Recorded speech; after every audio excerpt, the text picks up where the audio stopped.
প্রতিবার দিন সকালবেলাটা আমাকে একটু তাড়াতাড়িই উঠতে হয়, কারণ এই দিন সকালে আমার অনেক কাজ থাকে। পুজোর দিকে ঠাকুরকে মোছা, স্নান করানো, জামা কাপড় পরানো। এই যে জেঠিমাদের বাড়ি চলে এসেছি, এখানে ফুল রয়েছে, অনেক ফুল নিয়ে নিলাম। আর আমার গাছেও কিছু ফুল ফুটেছিল, সেই ফুলগুলোও নিয়ে নিলাম। পুজো করতে এই দিনে একটু বেশি সময় লাগে, প্রায় 1 ঘন্টা হয়ে যায়। সমস্ত মাজা ধোয়া কাচা সব কিছু করতে হয় ঠাকুরের, মানে ওই দিনটা শুধু আমার ঠাকুরের জন্য আমি বেছেই নিয়েছি। বৃহস্পতিবার দিন আমি এই পুজো পাঠগুলো শিখেছি আমি আমার শাশুড়ি মা, জেঠিমা এনাদের কাছ থেকে। এনারাও বৃহস্পতিবার দিন এরম ভক্তি সহকারে পুজো করে। তো আমি এসে আগে ঠাকুরগুলো যেসব জামা কাপড় পরানো আছে সেগুলোই আসন পাতলাম, পেতে ভালো করে নামিয়ে নিলাম গুছিয়ে গুছিয়ে। সত্যি কথা বলতে গেলে যখন এই রকম কাজগুলো করি মনটা বেশ ভালো লাগে। মানে নিজের ছেলে মেয়েদের মতো যেমন জামা কাপড় পরানো, স্নান করানো, সাজানো গোছানো করি, ঠিক সেই রকমই মনে হয় যেন আমি তাদেরও এরকমভাবে করছি। তো যাই হোক, আমি যে আসনটা পেতে ঠাকুরগুলোকে রাখবো সেগুলো রেখে দিলাম। আর একটা কাপড়ে আমি একটু আগরু আর গঙ্গা জল আর একটু গোলাপ জল নিয়ে নিলাম। এইভাবে আমি আমার ঠাকুরকে স্নান করাই, মানে মুছিয়ে মুছিয়ে। মানে পুরোপুরি অভিষেক করার মতো স্নান করানো আমার হয় না। যখন কোনো পুজো থাকে বিশেষ, তখন আমি অভিষেক করিয়ে ভালো করে স্নান করাই। আর প্রত্যেক বৃহস্পতিবার আমি এই গোলাপ জল, আগরু আর গঙ্গা জলের মাধ্যমে একটা কাপড়ে, ভালো পরিষ্কার কাপড়ে মুছে মুছে ঠাকুরকে এরমভাবে স্নান করালে। আর এমনি ডেলি আমি ঠাকুরের মুখটা চোখটা ভালো করে গঙ্গা জল দিয়ে পরিষ্কার করে পাটা ধুইয়ে দিই, মানে যাতে আমরাও যেমন মুখ ধুই স্নান করি, ঠাকুরেরও কিন্তু গরম হয়। আমার যেটা মনে হয়, আমি ব্যক্তিগতভাবে আমি এগুলো ঠিক করে থাকি, কিন্তু ডেলি আমার ড্রেস চেঞ্জ করানো হয় না সত্যি কথা। তো বৃহস্পতিবার দিন আমি মানে ড্রেসগুলো চেঞ্জ করে রাখি। অনেকেই বলে ড্রেস পরাতে লাগবে না, কারণ ঠাকুর তো ড্রেস পরেই আছে। আর আমিও প্রথম প্রথম পরাতাম না, তারপরে দেখলাম আমার শাশুড়ি মারা যেহেতু পরায়, তো আমি পরিয়েছি। এই যে ঠাকুরের ড্রেসগুলো দেখতে পাচ্ছ, আমার জেঠুমশাই কিন্তু এইগুলো বানিয়ে দিয়েছে। আমি বলি না আমার জেঠু সব করতে পারে, তো ঠাকুরের ড্রেসগুলোও বানিয়ে দিয়েছে। আমার মা লক্ষ্মীকে কোলে বসিয়ে, প্রত্যেকটা ঠাকুরকে কোলে বসিয়ে সুন্দর করে মুছিয়ে ভালো করে স্নান করানো হচ্ছে, দেখতে পাচ্ছ। আর এখানে গোপাল আছে। এই গোপুসোনাটা কবে জানো? এই গোপুসোনাটা আমার বিয়ের আগে আমাকে, মানে আমি যখন ক্লাস 10-এ পড়ি তখন এটা একটা মেলা দিয়ে এনেছিলাম। তো যাই হোক, এ আমার সঙ্গে আছে আজ কত বছর হয়ে গেল, ঠিক আছে। তো আমি এনাকে কিছুতেই ছাড়তে পারিনি। তো এরকম সিংহাসনটা, এই সিংহাসনটা মা আমাকে আমার গৃহপ্রবেশের দিনে গিফট করেছিল, দিয়েছিল। এই সিংহাসনেই আমার এই গোপুসোনাটাকে বসায়।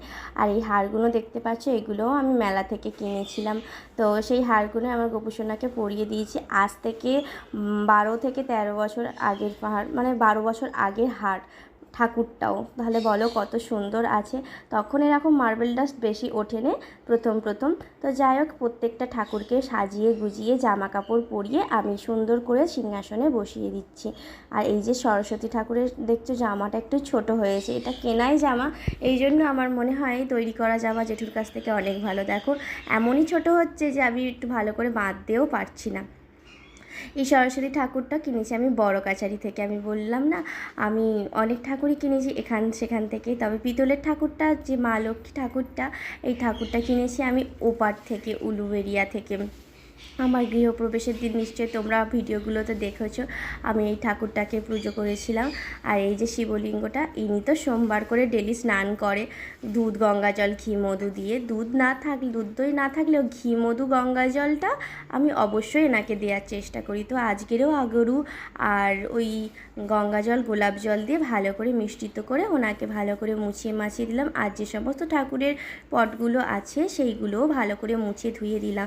এই যে আমার ছোট্ট গীতা, এই গীতাটা আমার সঙ্গেই এসেছিল, মানে আমার বিয়ের পরই আমি মানে আমাদের এখানে সঞ্চিতা মেলা হয়, সেখান থেকে কিনেছিলাম বিয়ের 1 বছরের মধ্যেই।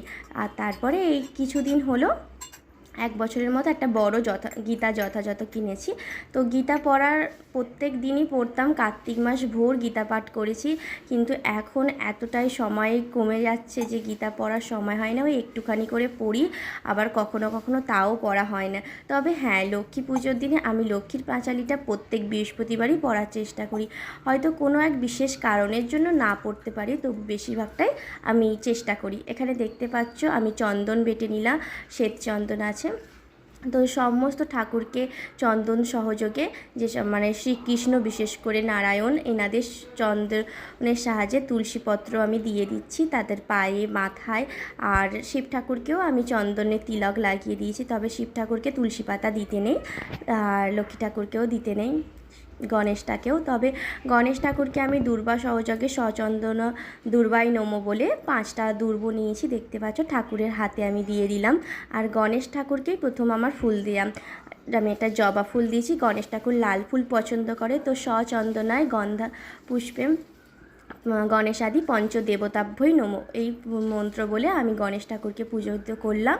তারপরে আমি লক্ষ্মীর ঘটে, মা লক্ষ্মীর ঘটে আমি দুর্বা সহযোগে সচন্দনা দুর্বাই নমো সচন্দনা গন্ধ পুষ্পাই নমো বলে আমি ঘটে স্থাপন করলাম।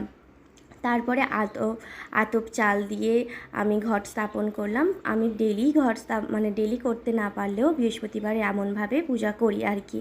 তো প্রত্যেকটা ফুল নেবো আর যে ঠাকুরকে দেবো চন্দন সহযোগে সচন্দনায় গণেশায় নমো সচন্দনায় নমঃ শিবায় নমো সচন্দনায় কৃষ্ণায় নমো রাধাকৃষ্ণ যুগল মূর্তিভ্যই নমো এইরকম বলে বলে আমি এই সচন্দনা পুষ্পগুলো দিয়ে দিলাম। আর এরমভাবে আমার ঠাকুরকে সাজানো গোছানো হয়ে গেল। আজকে খুব একটা বেশি ফুল হয়নি, দেখতে পাচ্ছ নিশ্চয় এখানে সাদা টগর ফুলই আছে, তবে এই সাদা টগর ফুলই যেন আমার ঠাকুর ঘর আলো করে দেয় ঠাকুরকে ভালো করে সাজিয়ে গুছিয়ে দিলে। আচ্ছা, তোমরা আমায় কমেন্ট করে বলবে আমার এই ঠাকুরের পূজা পাঠ পদ্ধতি তোমাদের ঠিক কেমন লাগে আর আমার ঠাকুরগুলোকে কতটা মিষ্টি দেখতে লাগছে, এটা কিন্তু বলতে ভুলো না বন্ধুরা। তোমরা আমার ভিডিওগুলো দেখো বাট লাইক করতে হয়তো ভুলে যাও, একটু দয়া করে লাইক করে দেবে, তাহলে আমাদের ভিডিও বানাতে অনেক ভালো লাগবে। তোমাদের সাপোর্ট আমাদের খুব প্রয়োজন, আমরাও বাড়ির গৃহবধূ, তো আমরা আমাদের কাজগুলো তোমাদের সামনে তুলে ধরছি। এইসব ভিডিও করতেও অনেক সময় লাগে, কষ্ট হয়, খাটনি হয়, তার মধ্যে তোমাদের যদি এই ভালোবাসাগুলো পাই আমাদের ভীষণ ভীষণ ভালো লাগে। আর যে সমস্ত বন্ধুরা ভাবছো এরকম তোমরাও ভিডিও করবে, অবশ্যই করতে পারো, তোমরাও কেন বসে আছো, তোমরাও আরম্ভ করো। তো আমি দেখতে পাচ্ছ আমি বই বার করলাম, ঠাকুরের বই সহযোগে আমি মন্ত্র পাঠ করে আমি আমার ঠাকুরকে মানে লক্ষ্মী পুজোর যে ব্রত কথার নিয়ম টিয়মগুলো হয় আমি ডেলি এই বইটা, ডেলি বলতে প্রত্যেক বৃহস্পতিবারই আমি এই বইটা নিয়ে আমি পড়ি। মানে ঘটে সিঁদুর দেওয়ার মন্ত্র, ঘটে আলো চাল দেওয়ার মন্ত্র, ইদং পদ্মং নমো ঠাকুরকে পা ধোয়ানো জল দিয়ে নমো মানে মন্ত্র, মানে লক্ষ্মী দেবীর যে সমস্ত মন্ত্রগুলো হয় তো সেইগুলো আমি করলাম। মানে নৈবেদ্যই নমো জলং নমো, মানে এইসবগুলো বলে বলে প্রত্যেকটা মন্ত্র বলতে হয়, সেগুলো আর মনে রাখা সম্ভব হয় না।